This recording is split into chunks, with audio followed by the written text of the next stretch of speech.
Okay, this is going to be Dr. Mcdougall on obesity and fat, part 2. It's from the book John McDougall, the doctor who fought for you, by me, Pete Rogers.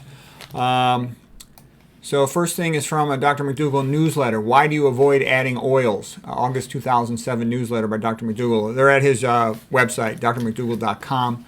Okay, so the main distinction between a fat and an oil is whether they're solid or liquid at room temperature. So a fat is going to be solid in general. An oil is going to be liquid at room temperature. Okay, free oils are drugs. Free oils are not food. That's an important point. People try to talk about olive oil like it's a food or something. It's this processed piece of garbage. You shouldn't be eating it. Okay, only plants can make omega-3. And I would actually say if you hear somebody recommending olive oil, you should lose confidence in their advice, okay? Because to me, that's a sign they're kind of mentally weak and they can't think through these problems very well. So I would not be too confident about anybody who's recommending you that sort of stuff. Okay, only plants can make omega-3 and omega-6 fats.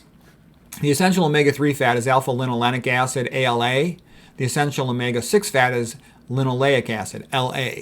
Longer chain omega-3 and omega-6 fats, they're built up from these. Okay, so you just need these have been called the parent essential oils, if you will. And all the other longer ones are built from these. So you don't need to take the longer ones. The longer ones, I think, is a mistake because they're going to be much more prone to lipid peroxidation. The more double bonds you have, the more prone the fat is to lipid peroxidation. Our dietary requirements for omega-3 and omega-6 fats are very minimal. They're easily obtained by a plant-based diet. So in practical terms, essential fatty acid deficiency is essentially unknown in a free-living population. Okay. Omega-3 oils suppress the immune system. They have been used as medications for autoimmune diseases. The reports of their benefits are variable, often questionable. Eating oils increases the risk of weight gain. It also increases the risk of diabetes. Okay, all three types of fat. Saturated fat, which is basically animal fat. Monosaturated fat, which is primarily olive oil. Olive oil is not a pure MUFA, monounsaturated fatty acid. It's also some sat fat, 11 to 14%, and it's also some significant amount of omega-6 fats. PUFA is polyunsaturated fatty acids. Usually when people say that, they're talking about omega-6 fat, but it also includes omega-3 fats. They're associated, all of these fats, by the way, were associated with significant increases in new atherosclerosis lesions over 1 year of a study. This is a study done by Blankenhorn, published in 1990 in JAMA. Basically, all types of fat increased atherosclerosis. And the only way to decrease atherosclerosis was to reduce intake of all types of fat. Okay, here's a quote by Dr. Mcdougall here. Olive oil is toxic for humans. All oils are. And that's the way you want to learn how to think, because that's what gets you better. That's why Esselstyn says, no oils, not when dropped. Mcdougall says the same thing, no oils. Okay, in the study of African green monkeys, their physiology is thought similar to humans. When sat fat was replaced with olive oil, there was no protective effect from atherosclerosis. And here's a reference, a paper by Rudel et al. Compared with dietary monounsaturated and saturated fat, PUFA protects African green monkeys from coronary atherosclerosis. Okay, well, what they said in this paper is the PUFAs weren't as bad. They're still bad, though. It's kind of like, what's his name, Golamer says. He says, just because something's less bad doesn't mean it's not bad. All 5 fats tested, canola oil, olive oil, sunflower oil, palm oil, and butter, cause increase in blood triglycerides and clotting factor number 7. So they're all prothrombotic, and they're increasing triglycerides, so they're atherogenic. And atherosclerosis is a blood clot, so they're all atherogenic. Research on animals suggests that omega-6 oils are very cancer-promoting. And this was a study with fish oil, omega-3 oils. In one animal experiment on colon cancer, a fish oil diet induced 10 times more metastases than a low-fat diet. So here's the paper. Dietary omega-3 fatty acids promote colon cancer metastases in a rat liver. Okay, here's a paper by Ken Carroll, kind of a famous nutrition researcher. Population studies worldwide tell us that the lower the total fat intake, the lower the risk of the common cancers like breast, colon, and prostate. So that's good to know. Many people say, I'm vegan, but I'm still overweight. And that's usually because they're still eating oils. They need to take the final step and just say no to oils. And again, the more you look at it, you'll see that this is a typical pattern. Basically, it's like Nathan Pritikin said, fat is bad. The only good type of fat is fiber, because fiber gets converted to short-chain fatty acids.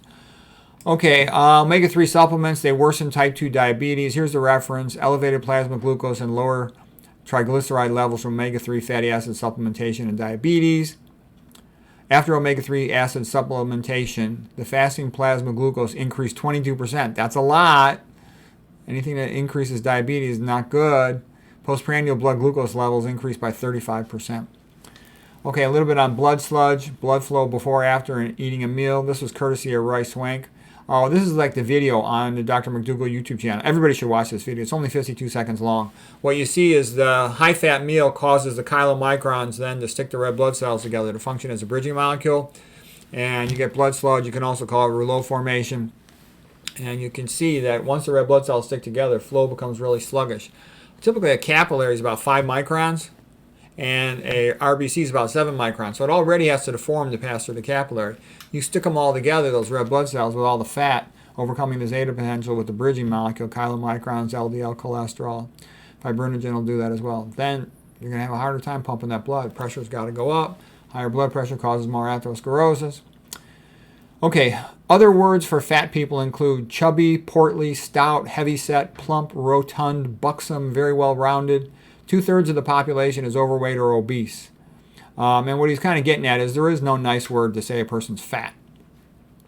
Okay, he says, nature is perfect. It knows how to design animals.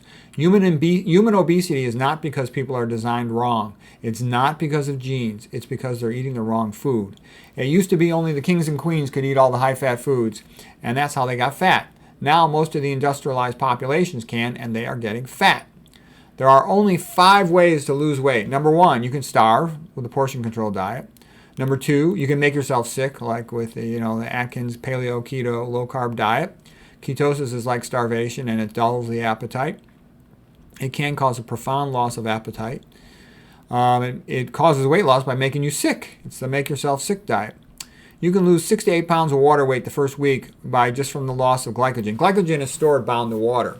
Okay, that's unlike fat that's stored in a hydrophobic environment. Number 3, way to lose weight, you can have bariatric surgery. Number 4, you can take diet pills or injections. Number 5, you can eat a starch-based diet, and that's the best option by far for losing weight. Why is the starch-based option so great for losing weight? Number 1, it's low caloric density, so it stretches the stomach, early satisfaction of hunger. Number 2, it's a polymer of glucose wrapped in fiber. It takes time for the glucose to be removed by intestinal enzymes, so absorption is slow.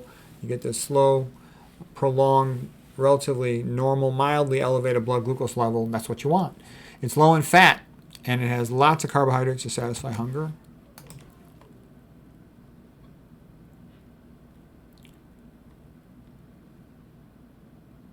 Okay. Inability to satisfy the hunger drive is the main reason people go off the wagon on a diet. So you got to learn how to satisfy hunger. Starch is the way to do that. Starch prevents the problem because starch is the best food to satisfy hunger. Experiments were done where the amount of fat in food was hidden from the subjects in the form of butter, mayonnaise, vegetable oil, margarine that had been added to soups and breads. When the subjects were fed food with the fat removed, they unknowingly ate 600 fewer calories, and they'll lose weight. Conclusion, these results suggest that a habitual, unrestricted consumption of low-fat diets may be an effective approach to weight control. So here's just some more paper references. Mcdougall newsletter. Oh, he says good HDL cholesterol is meaningless. It's kind of a joke because you lower your cholesterol, your total HDL is going to come down too. And they just kind of talk about to try to sell you more drugs. He got fired from speaking at an obesity conference. That's one newsletter. Okay, so anyways, hope that's helpful. That's the end of part 2 on obesity and fat by Dr. Mcdougall.